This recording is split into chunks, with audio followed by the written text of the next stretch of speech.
everyone, I'm Erica from Our Cozy Cubbyhole, and today I'm here to share a really fun, easy way to bring your herb garden inside for the fall. Now I know for a lot of people the end of summer means bye-bye herbs, but it absolutely doesn't have to. There are a lot of herbs that do well indoors, that actually welcome a few cooler months inside as long as they have plenty of light. So for some of you, lots of windows, lots of space, no problem. For others of us that live in tiny little apartments with a limited number of windows, we had to think a little creatively. So I thought, why not go vertical, right? So I've seen a lot of really cool vertical planters that are on a large scale for outdoor use, and I thought, why can't I adapt that idea for a tabletop herb planter? So here we are. Today I'm going to show you how to make a vertical herb garden for your kitchen. So what we're going to actually start with, we have an 8.5-inch terracotta clay pot. Now you can get whatever size you want. I would suggest getting something that's fairly substantial, only because this is actually going to act as the weight for the bottom of our planter to make sure that everything stays in place and doesn't topple over. So you want something that's a little bit deeper, that's going to, the soil itself and the weight of the bottom pot are going to be kind of our anchor. So we also want to get some smaller ones. These are 4.5-inch clay terracotta pots as well. Holes in the bottom for drainage. And then here are herbs. These smell amazing, by the way. I wish you could smell them because I've been sticking my nose in them all afternoon.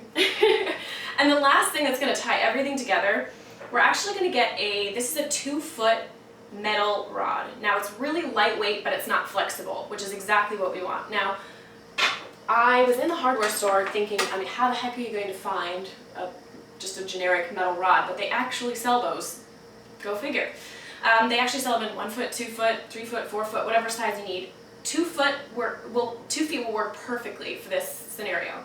Now they had a few different versions. This one's a little bit thicker, but it's actually really heavy. And I ended up thinking, this is going to be kind of counterintuitive that it's going to use so much of its energy kind of holding itself up because it's so heavy. So you really do want to go with something a little bit more lightweight, but again, not flexible, because you're going to end up with a toppled over planter. So to get started, we're going to fill our pot with about 2/3 of the way full with soil just for right now. Now I'm going to actually plant an herb in the bottom pot as well. I didn't want it to just look kind of plain and boring. But I'm going to actually go back and do that afterward because we really want to kind of shore up the structure of our planter, which you can do without planting any of the herbs at first. So we're going to go ahead, fill this up. I've already done this because I didn't want to completely bore you. We're actually going to start by inserting our metal rod right in the center. Now you'll see that it kind of stands up on its own, but this is where really pushing down the soil is going to do you a whole lot of favors. Woo! And in case you didn't notice, I was actually using a tray on the bottom to catch any excess runoff water, which you will anyway, because there will be drainage off of these herbs if you're watering them well enough. All right, so a little water helps us. Notice I put this on the windowsill. I figured my flailing limbs would end up knocking it over if I didn't. So give that a generous amount of water. Go.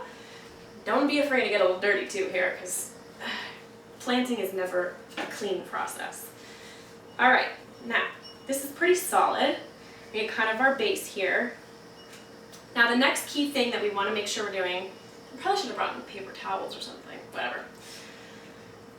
You'll get to enjoy my messy hands for this whole thing then. So we're going to actually start with one of our pots here.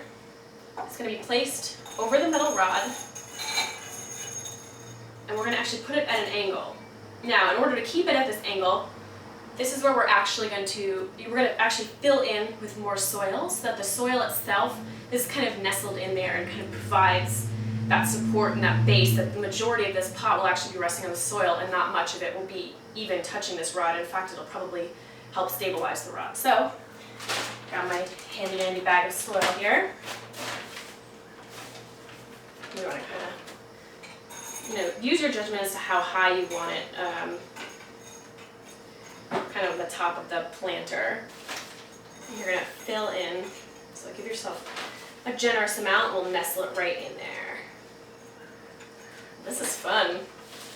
never get to make this much of a mess on my kitchen table. Yes, in case you're wondering why we're doing this inside instead of outside, it's just because I'm pretending it's fall. Doesn't mean that it's not 95 degrees outside right now in Los Angeles, so that's why we're inside. All right, so I'm gonna get this guy all nestled in here.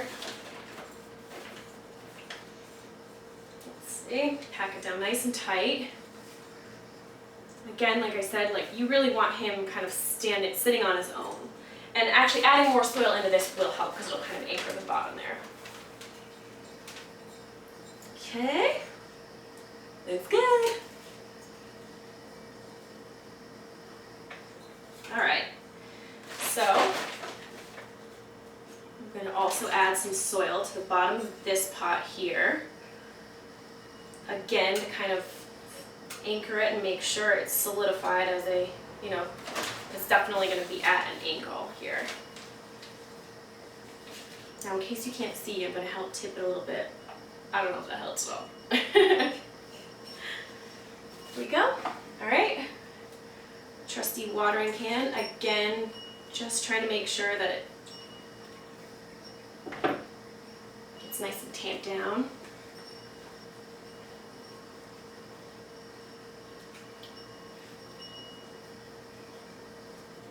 Perfect. Now this is nice and solid. This planter is not going anywhere. All right. Now, the fun part.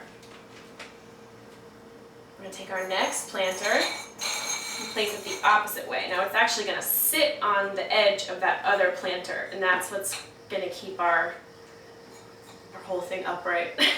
Hopefully. That's the goal anyway. And again, the soil will help anchor it down as well. So we're going to put a little soil in this guy.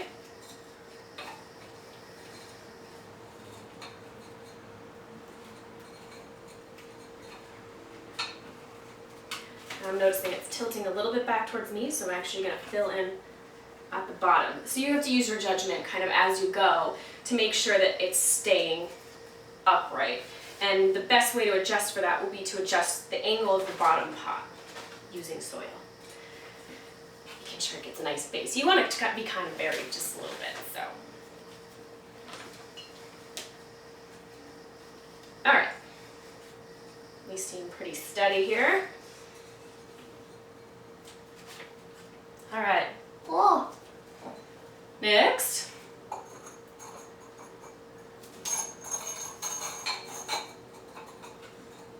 Oh, this looks so cute so far. I'm excited. All right.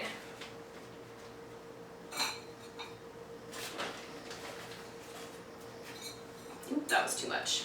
We do want to leave some room for the herbs. Although we can always remove soil if need be when we're planting the actual herbs, because they kind of come with some of their own soil. So leave plenty of room, but make sure you're making it nice and solid.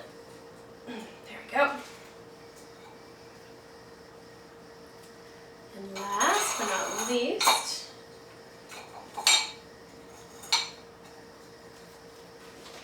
there we go. And you'll see that that one's kind of rolling around here. That's what the soil does, it keeps it nice and in place.